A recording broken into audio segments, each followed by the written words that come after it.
High guys, good morning, welcome back to my channel. আশা করি তোমরা সবাই খুব ভালো আছো, আর আমিও কিন্তু ভালোই আছি। তো আজকে ব্লগটা করার কোনো প্ল্যানিং ছিল না, তারপর ভাবলাম যে আজকে একটু বেরোনোর কথা আছে সকালবেলা দিদির সাথে।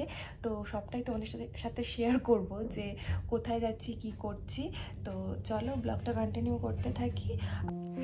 আজ সকালবেলা ভাবলাম যে হেভি কোনো ব্রেকফাস্ট করব না, তো তাই জন্য মাকে বলেছিলাম যে ব্রেড বাটার আর গরম গরম শীতকালে চা দাও, কারণ তোমরা সবাই জানো শীতকালে একটু কফি চা খেলে ভালোই লাগে। আর বিশ্বাস করো, তোমরা ভাবতেই পারো যে এটা কি ব্রেকফাস্ট, কিন্তু আমার ব্রেড বাটার চা দিয়ে ডুবি ডুবে খেতে আমার খুব ভালো লাগে। আমার ছোটো থেকে খুব ভালো লাগে আমার, বাট ছোটোবেলায় তো চা খেতাম না, যেটা হয় আর কি। তো এখন আমি ভালোই খাই। তো দেখতে পাচ্ছ, দেখতে দেখতে 3টে ব্রেড আর বাটার চা দিয়ে কিন্তু আমার খাওয়া হয়েই যাচ্ছে। আর মায়ের সাথে আমি কথা বলছিলাম যে দিদির বাড়ি থেকে গিয়ে মা দেখাচ্ছিলো যে বাড়িটা কী করে ক্লিন করবে আর কি, যে একটু বাথরুম রুমগুলোকে ক্লিন করতে হবে। আর আমি শিলিগুড়ি যাওয়ার কথা, সেটা কবে যাব সেটাও মা বলছিল আর কি। আমাদের পুচকেটার স্কুলের ফ্রন্ট গেটটা হচ্ছে এটাই। স্কুলের সামনে চলেই এসেছি, হচ্ছে পরে অগ্রসেন বয়েজে।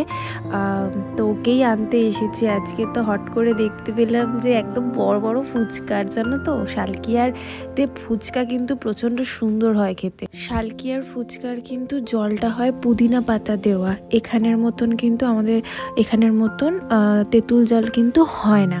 আর এই যে দেখো, স্কুলে কিন্তু দিদি ঢুকে গেছে, আর একজন গার্জেন আর কি ছুটছিল কার্ডটা আগে দেওয়ার জন্য।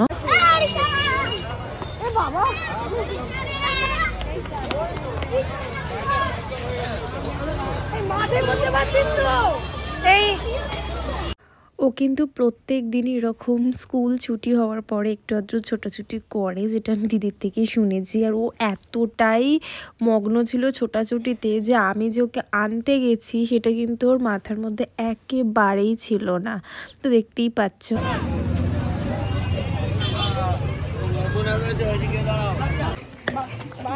বাঘটাকে দেখো কি করছে, হয় না কিচ্ছু করবে না। কার বাড়িতে মাছের তেল ভাজছে, আমি যখন নিয়ে চুপ করে থাকি। সত্যি কথা বলতে কথাতেই আছে যে যে যাকে বেশি ভালোবাসে সে তার পিছনে বেশি লাগে।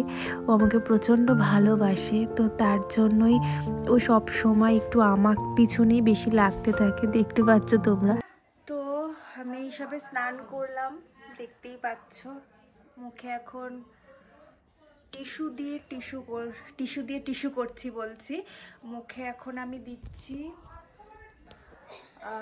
মুখটাকে একটু ক্লিন করে নিচ্ছি। ফেসিয়াল দেওয়ার পর আমি একটু মুখটাকে একটু ক্লিন করে নিই, তো সেটাই করছি। আজকে বাড়ি চলে যাবো। দিদি বাড়িতে অনেকদিনই ছিলাম, বেশ ভালো লাগছিল, কিন্তু কিছু করার নেই।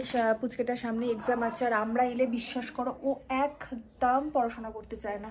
তো ভীষণ বদমাইশি করে, একটু করবেই, এখন বুঝতেই পারছো যে আমরা আসি বাজে সাজে, ও তো আমাদের বাচ্চা মানুষ যা হয়, কিন্তু খুব প্রবলেম হয়ে যায়, পড়াশোনা করতে চায় না। সামনেই কিন্তু এক্সাম, তো তার জন্যই আর কি আজকে চলে যাব। এক্সামের পরে আবার আসবো, তখন আবার তোমাদের সাথে পুচকেটাকে নিয়ে ব্লগ শেয়ার করব। তো এখন লাঞ্চ করব, দেন একটু রেস্ট নেবো।